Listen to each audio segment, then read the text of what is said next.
Oh, do you happen to have a match?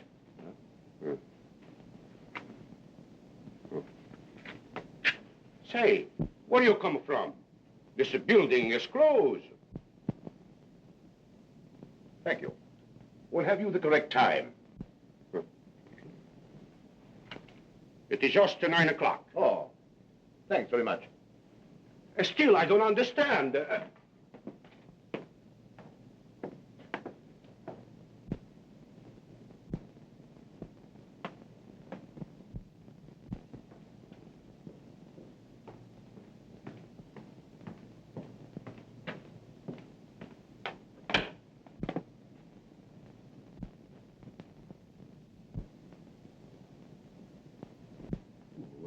What's the matter? What you know, Jacob?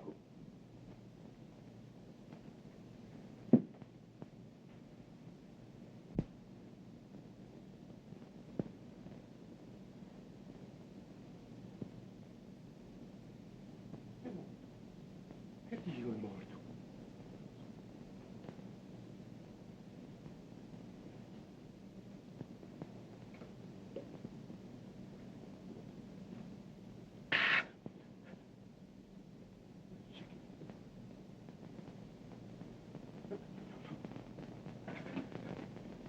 Police! Police!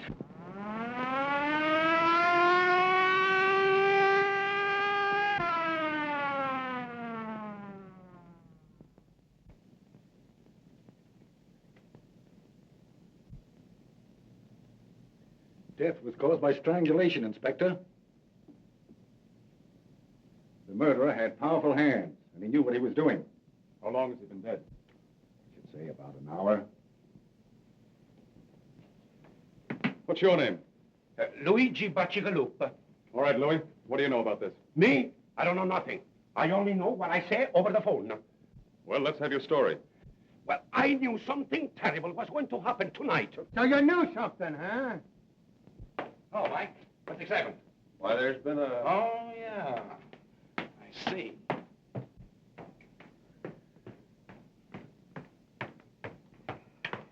Hello, Casey. Come on, Casey, give. I got a date with Inspector Riley. Sure you have. Only Riley don't know it. Well, you go on in and tell him. Then he will know it. Come on, scram.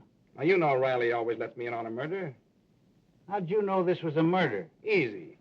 I made a quick checkup on the population of the city and found out we were one short. Yeah? Well, if you don't get out of here, we're going to be two short. Ah, you admit it. I'd be victim number 2, so who was number 1?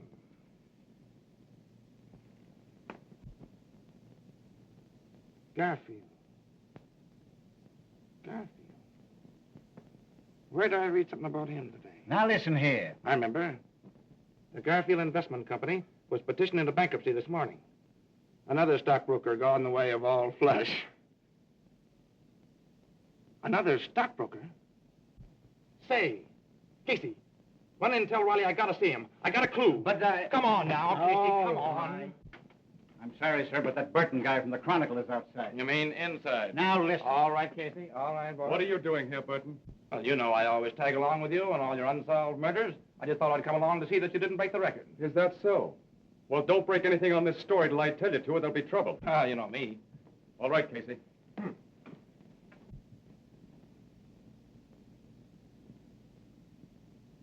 Strangled, huh? Just like the other cases. Yeah, that's not the only similarity either. When the murderer was leaving the building, he asked the janitor for a match and the time. The fourth case we've had just like this in a month. Clues are all the same, and they lead no place. I think we've got a clue. What do you mean? Has the fact taken residence in your cranium that Garfield is the stockbroker, and that the other 3 victims of the recent murder cases were also stockbrokers? Where does that get us? Why, gives a tip on the kind of man to look for. Instead of wasting your time on thugs, you can concentrate on the clients of Garfield and the other stockbrokers. Say, if we're going to suspect everybody in this country that's sore on stockbrokers, we're going to be getting out indictments for half the population of the United States. Hogan's right, as usual. Your theorizing's okay, kid, but I'm with the inspector. We got to start with Bucci Galacci or Lacci. Oh, Louis. He got a swell peek at this guy as he left the building. I'm going to take him down to headquarters and let him drag an eye through the rogues gallery. The rest of the men from the homicide squad are here, sir. Send him in. All right, boys. Hi, gang. Doc, let me have a record of the autopsy as soon as you can. All right. Get me a complete photographic record of everything. Footprints, fingerprints, the whole works. Yes. If we fall down on this case, we're through, the bunch of us. And as for you, Mug, when you write this up, use only the barest details. I don't want them to know anything we found out. Say, Sherlock, I could write all you found out on a postage stamp and still have room on it to do a jigsaw puzzle. Is that so? Be seeing you.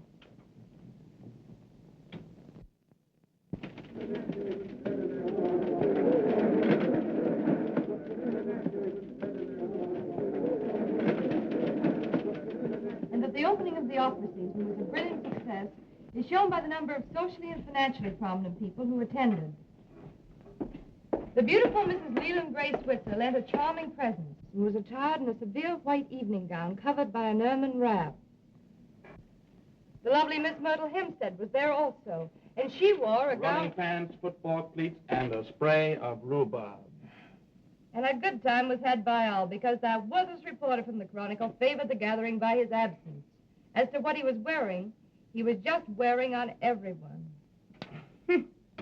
How many times have I asked you not to spoil my record? About as many times I've asked you to marry me. Only up and up, Jerry. How about it? We get a place and raise some chickens? What do you say? Huh? Oh, Jack, I have so much to do. Go away. There you are. Marry me and I'll do all your work for you. I overheard the city editor say this morning that as far as your work was concerned, well, you better snap into it. Oh, yeah? For you, Miss Crane. Thanks.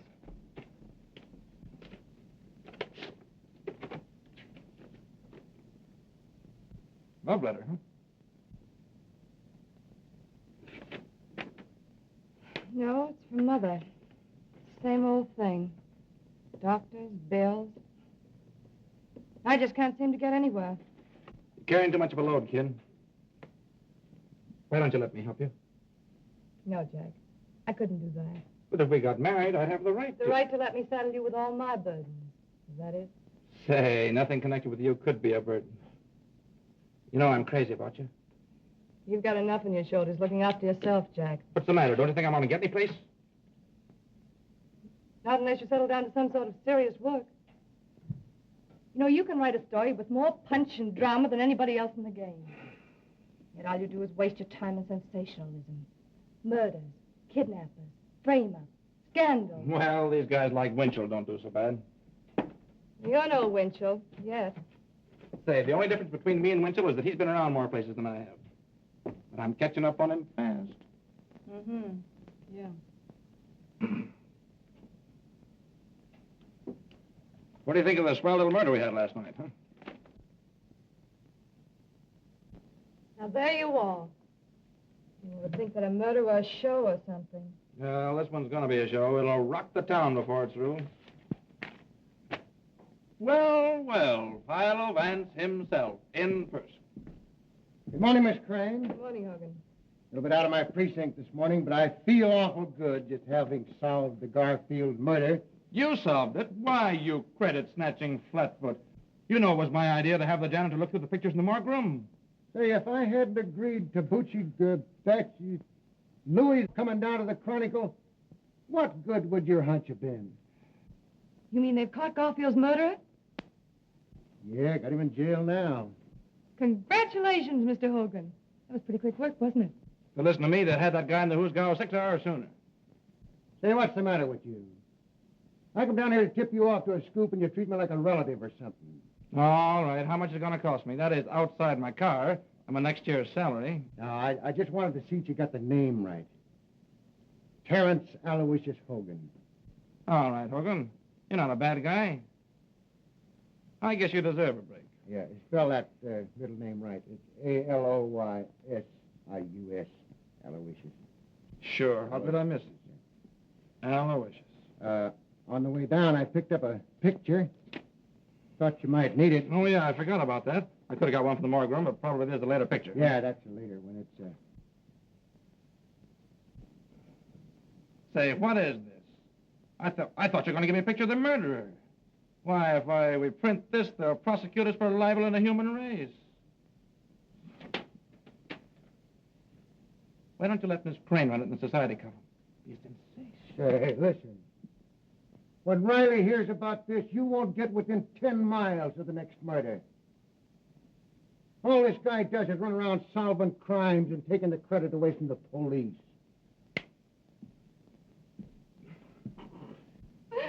Poor Hogan. He means well, but he just ain't bright.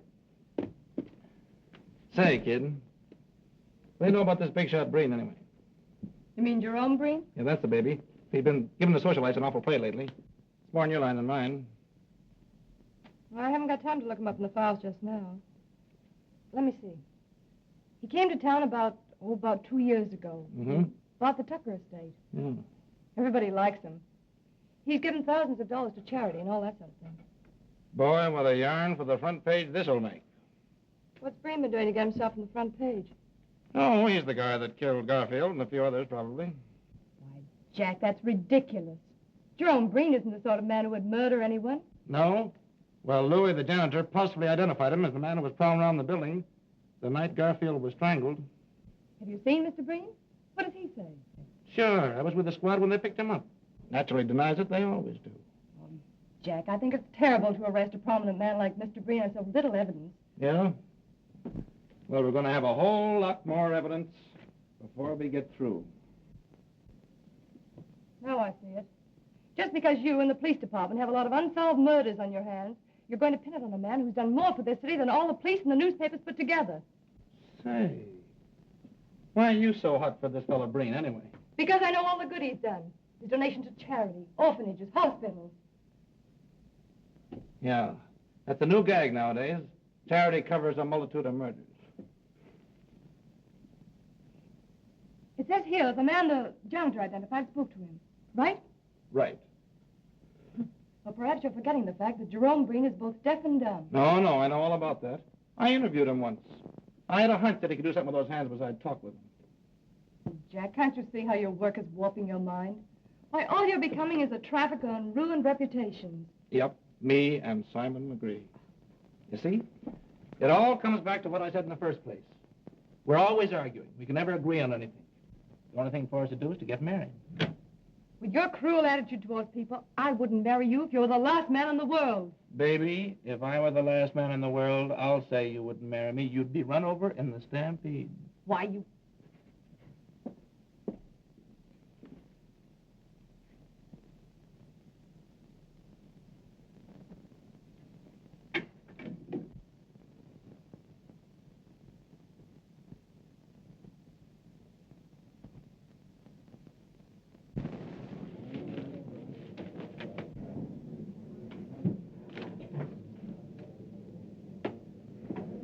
Evidently, the prosecuting attorney is considerably worried.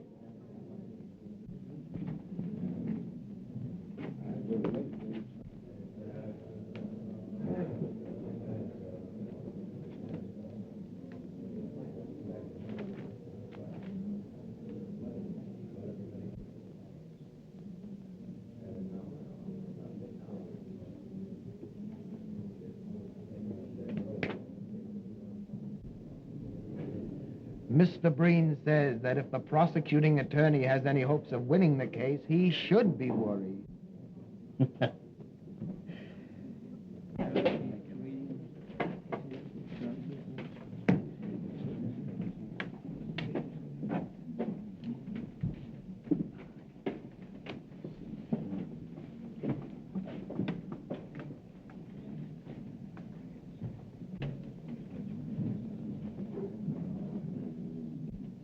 Jerry, look, if that guy can't hear what people are saying to him, I'll eat my hat. Oh, don't be silly, Jack. Why, all intelligent deaf people are lip readers. Oh, yeah? What do you think, Chief? Will they get a conviction? I don't know, Hogan. It's got me. All the state has to go on is the testimony of this janitor.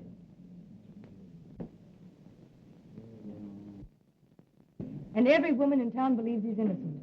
Well, I was talking to the president of the Ladies' Auxiliary, and even she said that this trial was nothing more than persecution. Well, I don't blame them. They've been reading those soft soap articles of yours about poor Mr. Breen. But what about your stories? Calling him the Sphinx and everything. Well, Hey, the Supreme Court of New York now in session. The Honorable George Warren, Judge, presiding. Be seated. Continue. And when I have found the body, I call for the police. If you were to see this man again, would you recognize him? Sure. I have seen him again. You have? Where? Right in this place. Order. Will you point him out to us, Luigi? Sure. That's him, down there.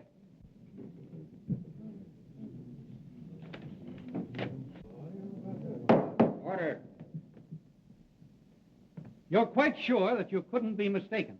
Sure. I saw him with my own eyes, and I heard him with my own ears. That's all. Your witness.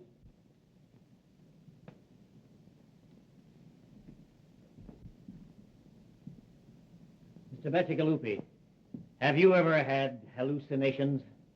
Come again? Order. I mean, do you ever imagine that you hear things or see things? Your Honor, I object. Objection sustained.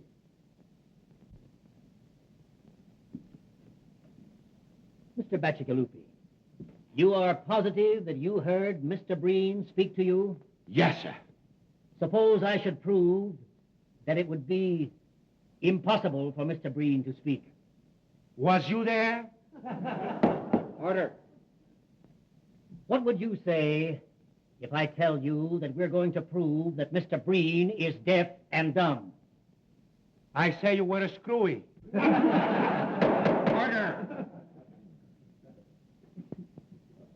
You take a drink now and then, don't you? Sure. I have the cold almost all of the time. It was cold the night of the murder, as I recall. Maybe you took a few drinks of whiskey to warm you up. No, sir. No. Think now. That was 6 weeks ago. How can you be so sure? You mean I am sure that it wasn't a whiskey? Yes. I never took a drink of whiskey in all my life. What? It was a gin. Order. That'll be all. Yeah. You're a witness, Mr. Prosecutor. Is that all with this witness? No more questions. You are excused. Huh? Thank you very much. Mr. Breen, can you tell us where you were on the night of the murder? Mr. Breen says that he was at home, in bed. Now, Mr. Breen, can you tell us of anybody who saw you at home on the evening in question?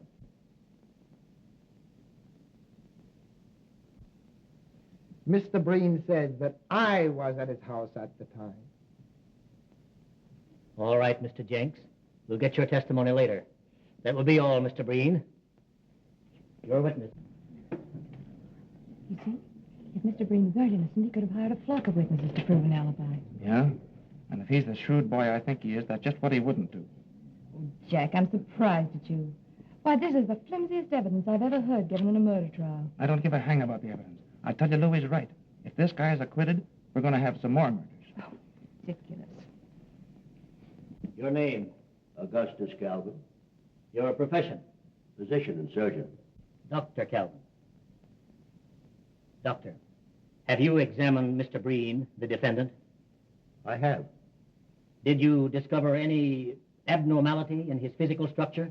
Yes, Mr. Breen can neither hear nor speak. Order. Just what, specifically, is the cause of his misfortune? Mr. Breen has paralysis of the vocal cords and the oral nerves. Well, just how long, in your opinion, has this condition existed? It was congenital. He was born with it. Order. Thank you. That'll be all. You're a witness. The court, please. I move a recess until physicians appointed by the court have had an opportunity of examining the defendant. Motion granted. Court adjourned until 10 o'clock tomorrow morning.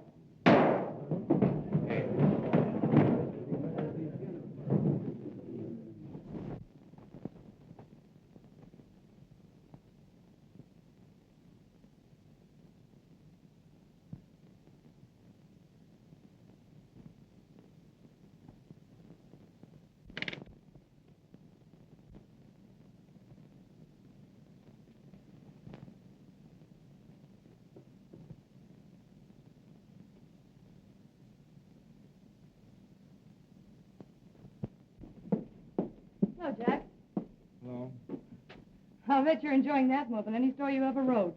Please, Jerry, go away and let me enjoy my piece, will you? Oh, forget it, Jack. Why, you just had a wrong slant in the thing from the beginning. Wrong slant, huh? Say, it would take more than the decision of 12 dumb clucks to make me change my opinion. I suppose all we gotta do now is to sit back, wait for some new murders, and cheer. Oh, don't be silly. Hey, I'll be through this in a minute. How about tying on the old feed bag? I'm sorry, I have an engagement. Yeah? Who's the lucky guy? To a very, very dear friend of yours. All right, who is it? Mr. Jerome Breen. Jerome Breen. Mm-hmm. Mr. Breen dropped me a note thanking me for my kindness in the articles I wrote about him during the trial. Invited me to his home. Jerry, you're not really going up that fellow's house. Why, of course I am. I talked to the boss about it, and he's going to pay me extra money for a series of articles on Breen. Listen, baby, honey, listen. I know there's something screwy about that guy. Why, the idea of you being alone with him would drive me crazy. Oh, Jack, pull yourself together. Why, everyone you see lately is a boogeyman. This criminal court assignment of yours must be getting on your nerves. Jerry, if you go up to that man's house, I'll... Oh, that'll be swell. Only don't make it a habit.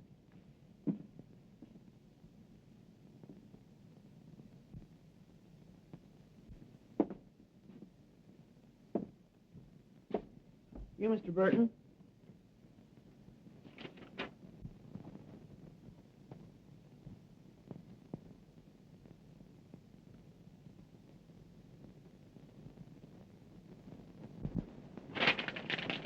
All right, son. Say, Mr. Burton, there's a question I've been wanting to ask you for a long time. Go ahead, shoot. I know all the answers except the right ones. Well, you see, I sort of been wanting to become a great reporter, and I'd like to know how to begin. Well, son, when you find out how to begin to be a great reporter, let me know. And I'll start with you.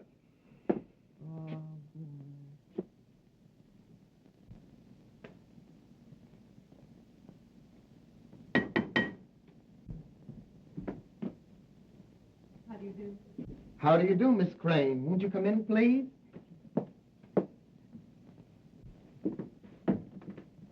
If you please.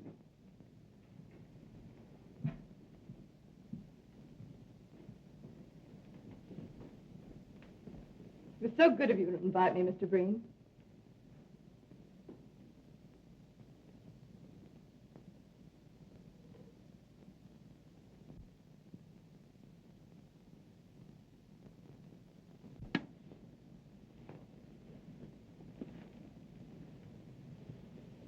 It's a lovely house you have here.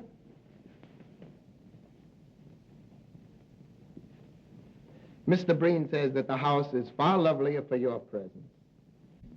I certainly wish to congratulate you on your acquittal, Mr. Breen. The whole thing was preposterous.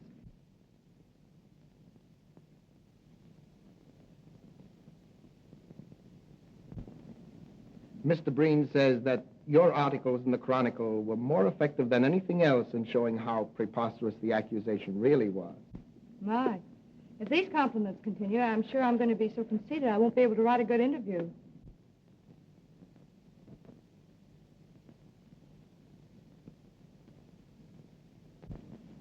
Well, why write one then? And Mr. Breen is afraid that an interview with him will have one boring necessity. I don't understand.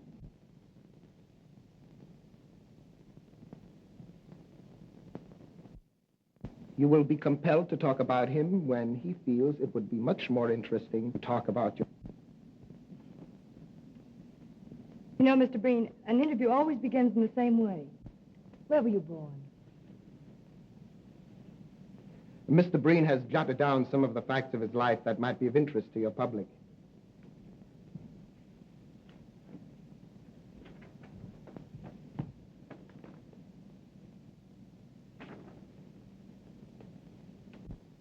You may use the material in any way you see fit. Why, this is splendid. It'll be a very good beginning for the series of articles I have in mind. Mr. Breen says, and now you have no alternative except to talk about yourself. And now, Miss Crane, if you will pardon me, I shall make the tea. I do hope Mr. Breen isn't bored.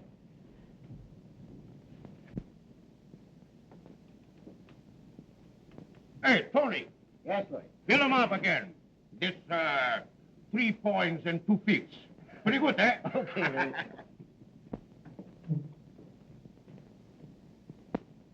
There you are, thank you.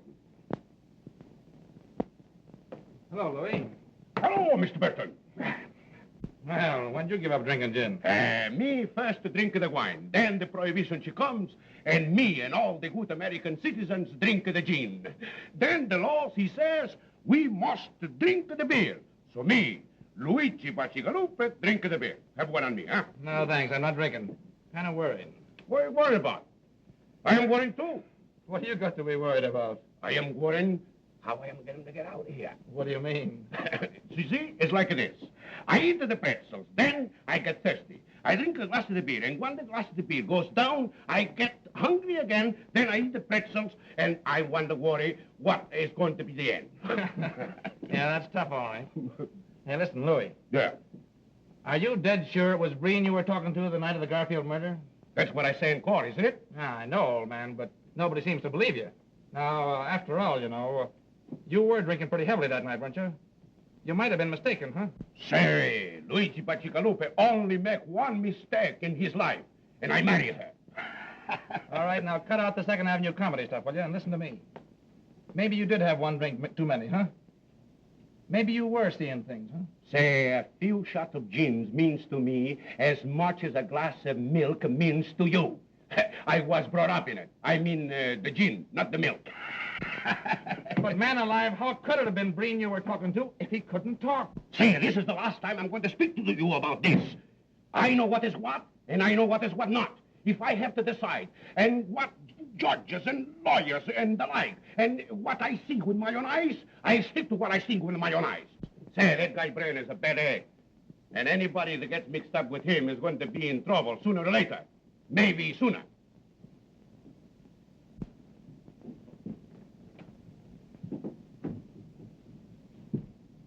I don't believe Mr. Breen was expecting you, Mr. Werner. Well, I've got to see him. I'll wait. All right. But you must meet Mother sometime, Mr. Breen. I know you'd like her.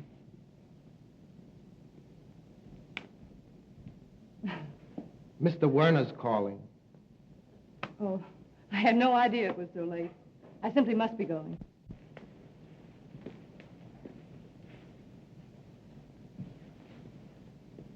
Mr. Breen says he hopes you will come often. He is very lonely. You're very kind. And it is so restful here. I'm afraid I'll wear out my welcome. Thank you. Goodbye.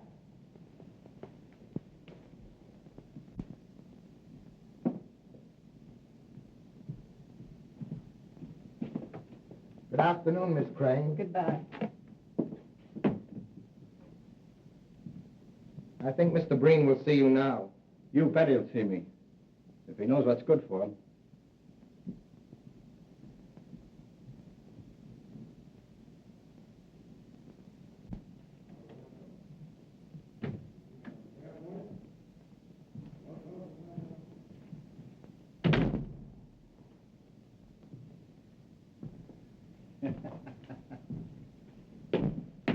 Oh, boys.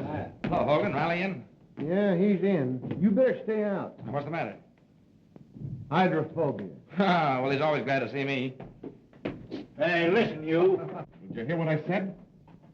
I said no. Well, go ahead. Make it snappy. What do you want? Me? Oh, I just dropped in for a drink.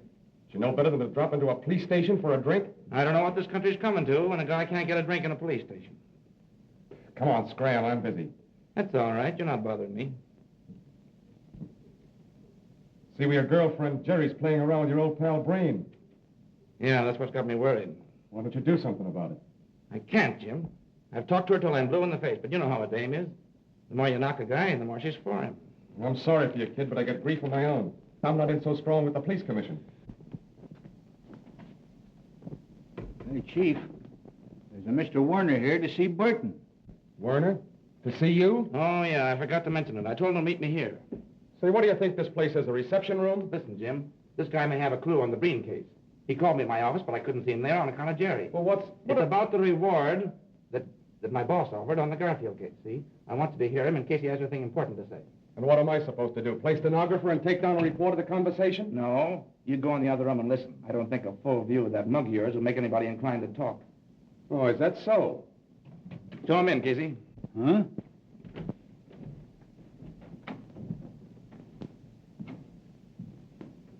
Come on, Mr. Warner. All right. Have a seat.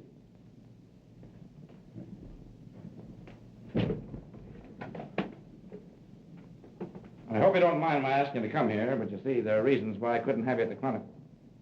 No privacy. It's all right with me. Besides, you might need the cops before you get through. Yeah. Well, Mr. Winter, what do you know? What do you know about Breen? And I know anything about Breen. I'm only a stockbroker's clerk. But I keep my eyes open. Yeah, but I thought that... I said I knew somebody connected with the Garfield murder. And maybe a few others. Well, as I told you over the phone, if you give us the right tip, there's $5,000 in it for you. Now get this, Burton. I've got a date tonight with a certain party. If he treats me right, there's no story. Well, where do I come in? You're going to be at my house at 8:30 tonight for $5,000. Either I tell you the story and get the dough, or it's no sale. But there's the address. Remember, 8:30. Oh, and another thing. If you should get there before me, don't say anything to my mother. She thinks the party I'm dealing with is on the up and up.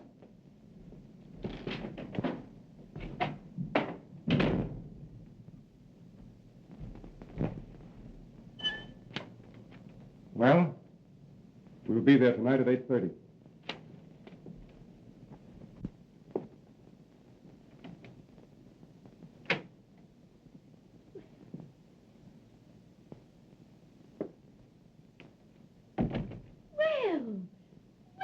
Mr. Breen, I didn't know Dave was expecting you. I think he's taking a nap. I'll go call him.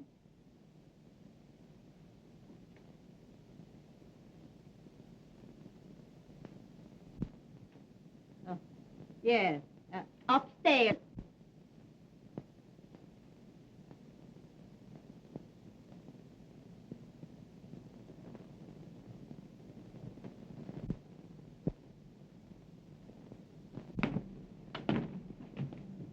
Well, I hope this isn't another wild goose chase. Well, anyway, it won't be a total loss. A good speakeasy in the same block. Find the wisecracks. Better get going. It's 8:10 now.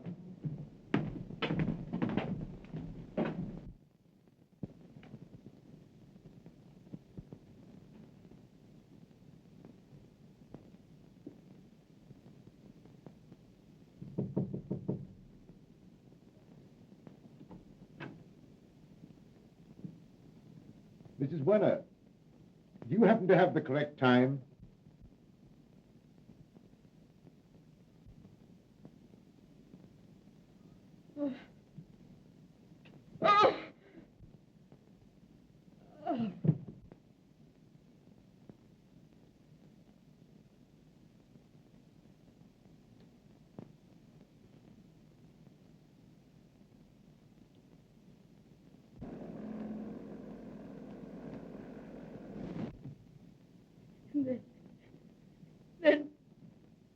Then Breen, when he asked me the time, I couldn't remember anything else.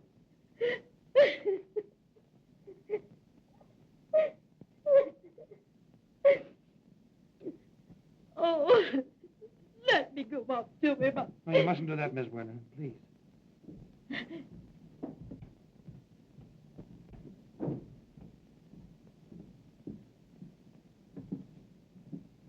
Well? Same as the others. He's dead. I knew it. I knew it! Oh. Oh.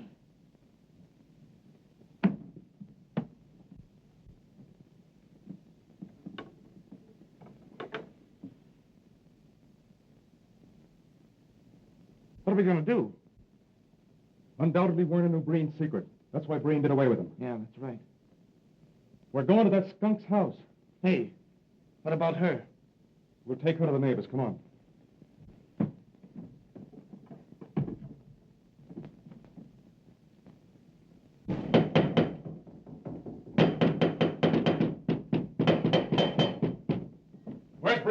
why he... Come on, Riley.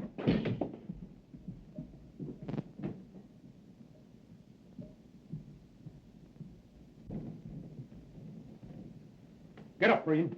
I want to talk to you. I say, sir, you've no right. Shut up, you. I'll make my own right. Breen, you murdered Werner. We've got the goods on you. Mr. Breen says you'll talk to him civilly or you'll leave his house. I'll talk to him civilly with a poke in the snoot. Breen, a man named Werner was murdered tonight. His mother will testify that you did it.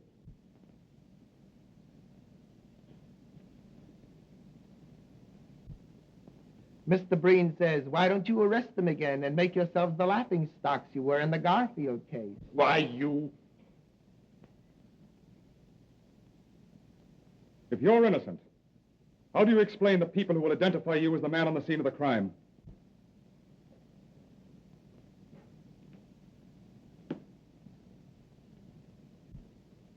Mr. Breen says, if you look at the matter calmly, it is easily explained.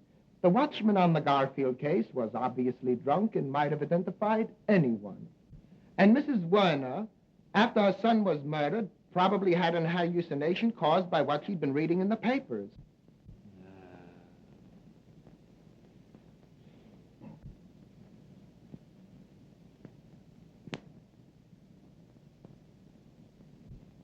Mr. Breen is very sorry to hear of young Werner's death.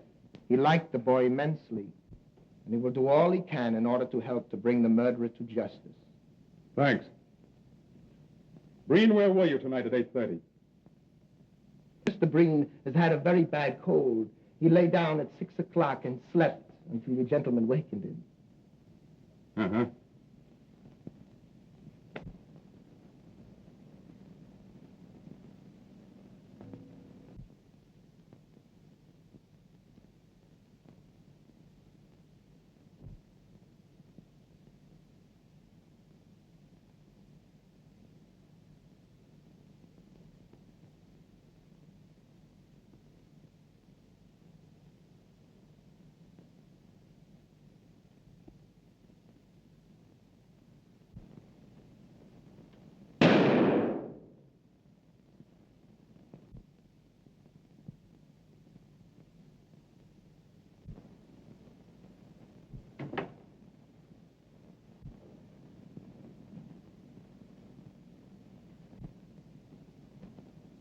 Say, why should Breen have a piano if he can't hear music? Mr. Breen has the piano for the enjoyment of his guests. Oh, yeah.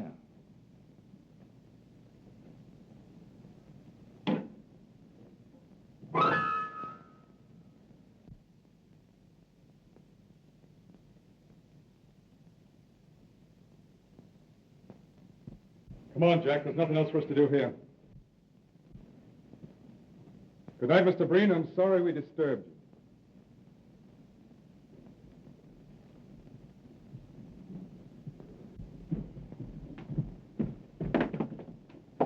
Good night, gentlemen. Say,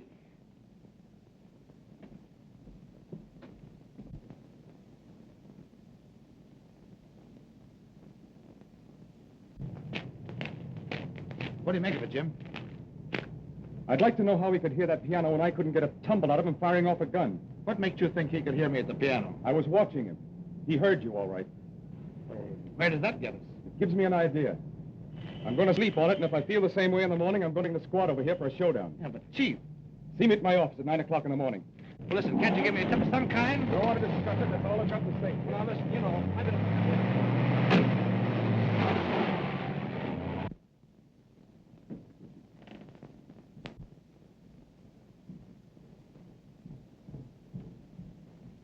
That copper is onto something.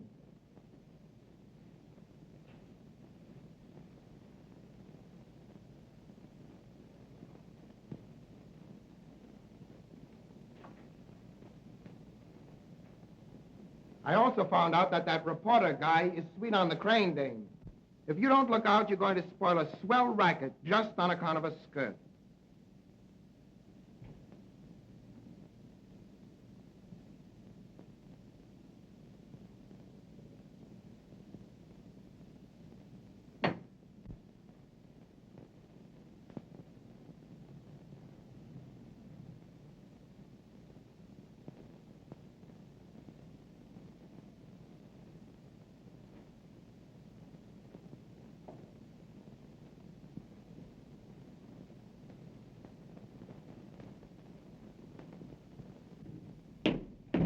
Hi, boys. Hi, Casey. Hey, wait a minute. Who do you want to see? Oh, Riley. I got a date with him this morning. Well, you won't see him. Yeah, who says so? I say so. He's dead. Riley. Dead? Yeah. The chief was found murdered early this morning. But where? How? You'll have to ask Hogan. He's been put in charge of the precinct. I should have known it. Riley was on the Breen. He had to get him.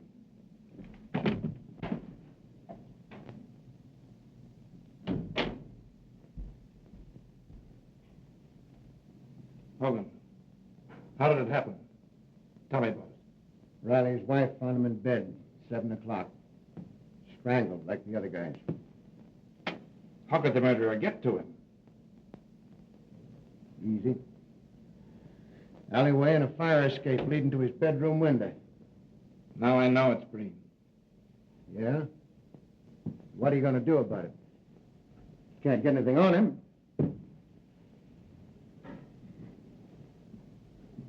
What a swell break I get. For 15 years, I've laid for this inspectorship, and now they hand it to me with 5 unsolved murders staring me in the face. What's the police commission got to say? They give me 2 weeks to find the murderer of Riley, or I'm canned. You can send in your resignation right now. You get anything on Breen, he'll take care of you just as quick as he took care of Riley. Uh-huh. I wonder why he went after Riley. Riley found out some kind of clue at Breen's house last night. He's going to tell me about it this morning. Breen got wise to him, bumped him off. What was you and Riley doing at Breen's house last night? We went up there on the Werner murder. Couldn't get to first base. And what's the lowdown on that Warner case? I was somewhere else. He got Werner for the same reason. Werner got wise to his secret. I tell you, that guy Breen's a maniac. He'll kill anybody who finds out about him. I wonder who else might stumble onto that guy's secret. We might just as well tip him off to stay away.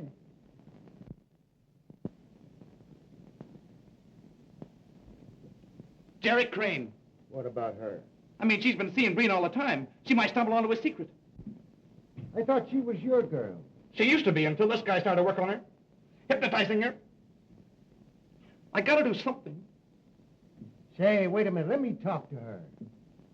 I got away with these dames. Yeah, all right. Say, give me the Chronicle right quick. Yes, we know, but don't you realize the danger you're in? I'm sorry, Mr. Hogan, but I can't see it that way. Why, I know Mr. Breen better than any of you. He couldn't possibly be guilty of the things you're talking about.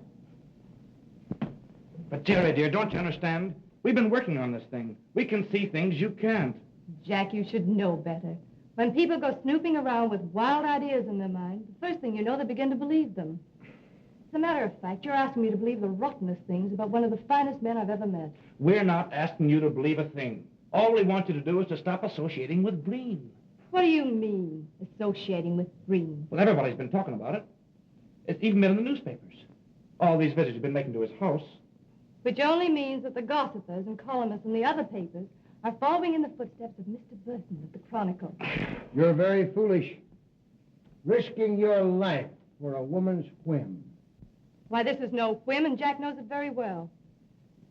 I'm writing a series of articles on Mr. Breen. I'm being well paid, and I need the money badly. All right, then, chuck your articles. I'll give you what you need. We've been through all that, Jack. How many more articles have you got to write? You've written a dozen now for a guy who doesn't even write a short obituary. Well, that's really my business. Supposing I make it my business. Now, see here, Mr. Burton. I like Mr. Breen, and I'm going to see him whenever I want to. But, Jerry, listen, honey, don't go now. Have dinner with me and talk it over. As a matter of fact, I'm having dinner with Mr. Breen. What? Don't you realize that bird has bumped off 2 men in the last 24 hours? Don't that mean anything to you? What? Yes.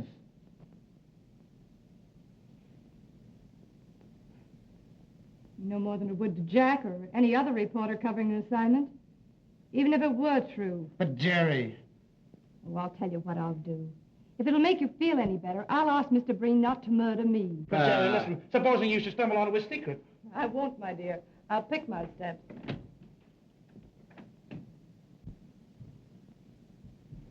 Hogan, I don't care what she says. She's liable to go up to the house tonight and never be heard of again. Send Casey in here. We've got to do something. Calm down now and let me handle this, will you? You want me, Chief? Yeah, I want you and Sullivan to watch that Breen house. Jerry Crane's going over there tonight. If anything suspicious happens, telephone me here. Oh, thanks, Hogan. You're a pal. I'll go along with the boys and help them cover the house. Yeah, and I'm going to get into a jam over this. It's against the commissioner's order to have anybody watching us as suspected of a felony. Felony? Say, what do you think this is, a picnic? I don't like dames. I never did like dames. I'm going to get canned for protecting one when I ought to be giving her a good swift kick in the slacks. You're right, Chief.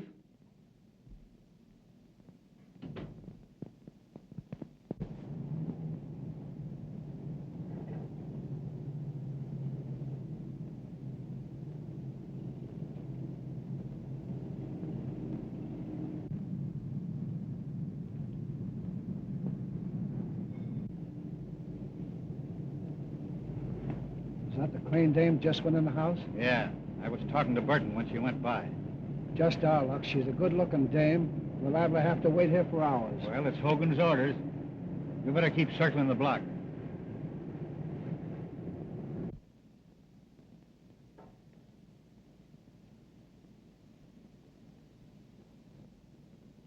But I'm finishing the articles, Mr. Breen. I really don't think I should impose on you anymore.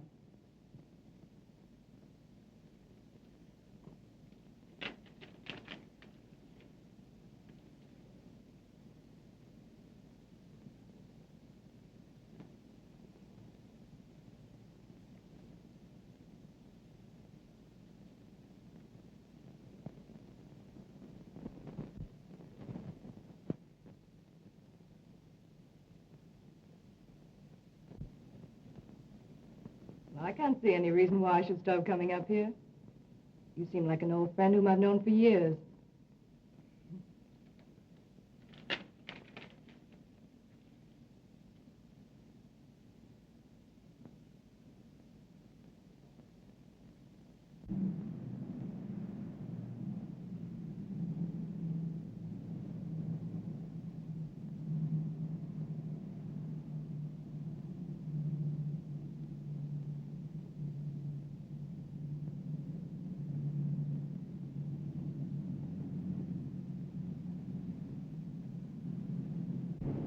Got a cigarette, Casey? Sure.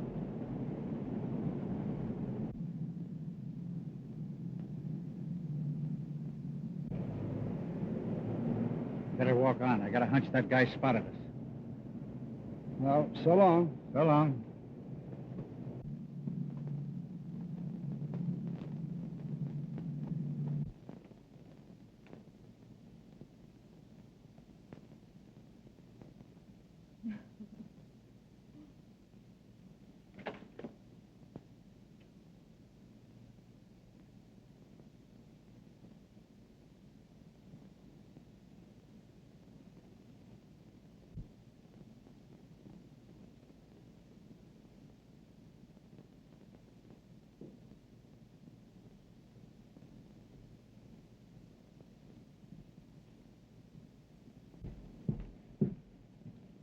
I told you about that dame.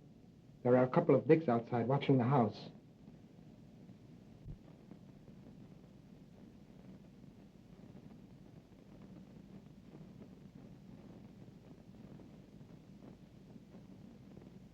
I told you.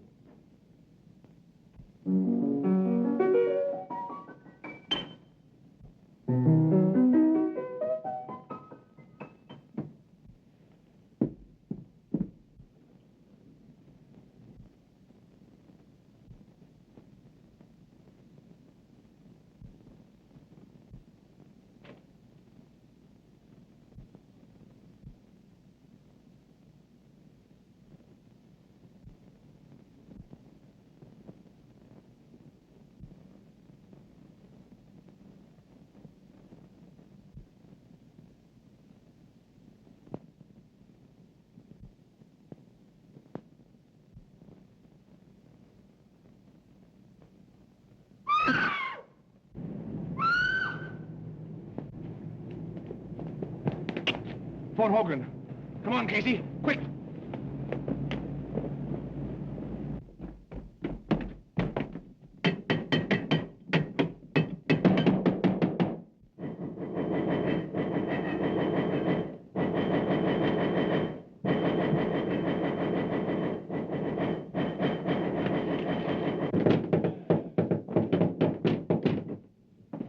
Gentlemen. Get in there.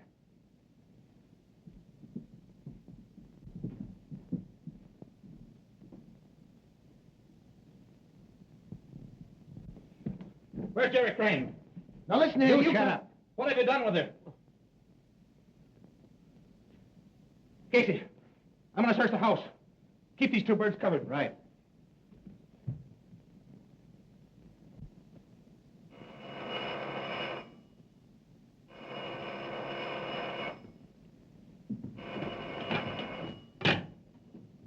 Hello? Hello? Yeah, Hogan? I'll have the squad right there. Get on your way, boys. Get on your toes. We're leaving. We're on our way.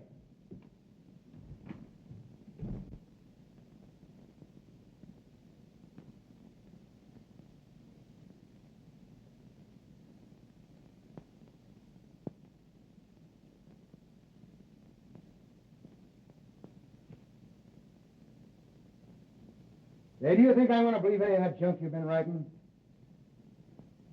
Now, look here, I'm going to get the truth out of you if I have to choke it out of you. Any luck? Not a sign of her anyplace. The joint's empty. What's he say? Oh, that guy can lie fast as he can write. He says Miss Crumb here at all tonight. Didn't you tell him we saw her come in? Yes, he says that's a maid, and she went out the back door. Say, if you know what's good for you, you'll come across. The minute I find out anything's happened to that girl, you'll be on the business end of a bullet.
Hey, can that racket. You just ain't got no ear for music. Besides, I think a lot better when I play. Yeah? Say, I got a hunch I've got the secret of this mystery right at my fingertips. I tell you, Jerry's right here in this house. Yeah, that's right.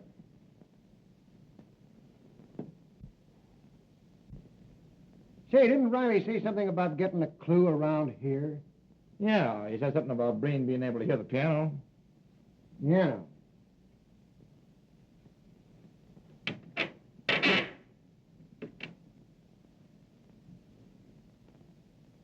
Well, I don't know what kind of a clue he'd get out of that. Yeah. Whoopsie.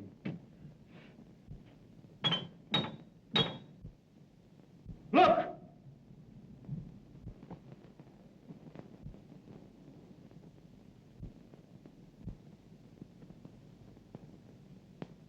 Get that guy!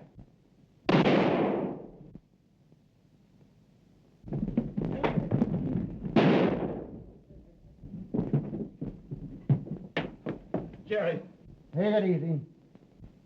You all right? I'm just a bit shaky.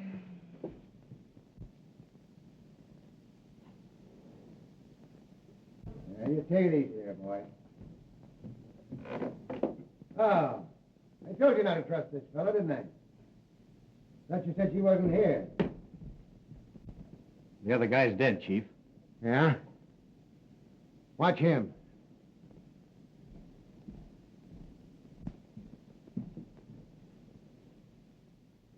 Well.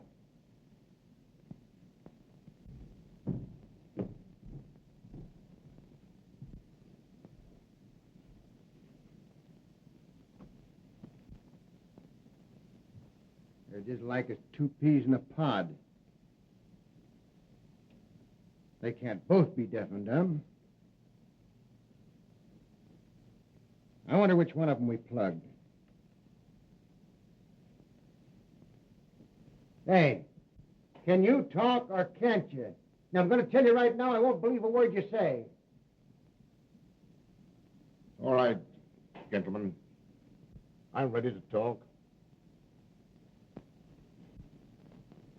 It's my duty to tell you that anything you might say will be used against you. Nothing will ever be used against me. No? Well, begin, and don't talk so much. Well, we're waiting. The mystery of the Sphinx, as you gentlemen of the press have done me the honor of calling me, should now be really quite obvious. Whenever I found it necessary to remove an obstacle, it was quite simple to establish a perfect alibi. My twin brother temporarily assumed my identity, and he being a real deaf mute, well, of course, would naturally discredit any witnesses who might testify that he had spoken to them. How successfully my little scheme worked could be attested to by the police departments of other cities beside your own. My only oversight was my inability to foresee an inspector with a talent for the piano.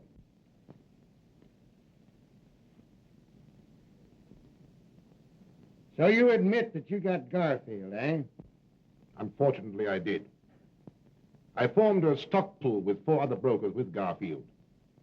They didn't like the way I did business and threatened to go to the district attorney. Well, I had to protect myself. Why, of course. And Werner and Riley, what about them? Werner was a skunk. He tried to double-cross me. Riley got suspicious about the piano. And Jenks, was he in on this? Where is that guy?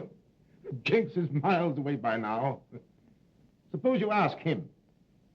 You won't talk, eh? Well, suppose we get going before you get a chance to get miles away. Snap 'em on him.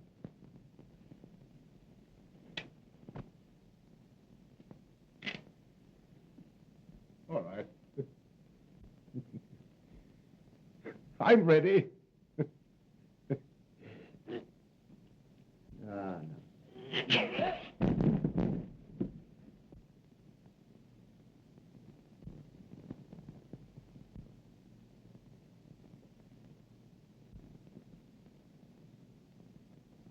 He's dead. Must have been heart failure.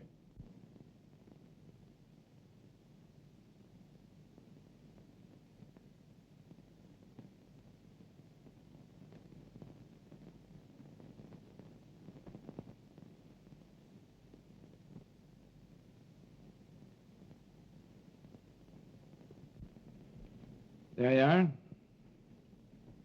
Careful. What's that, a souvenir? That's how he died. Poison.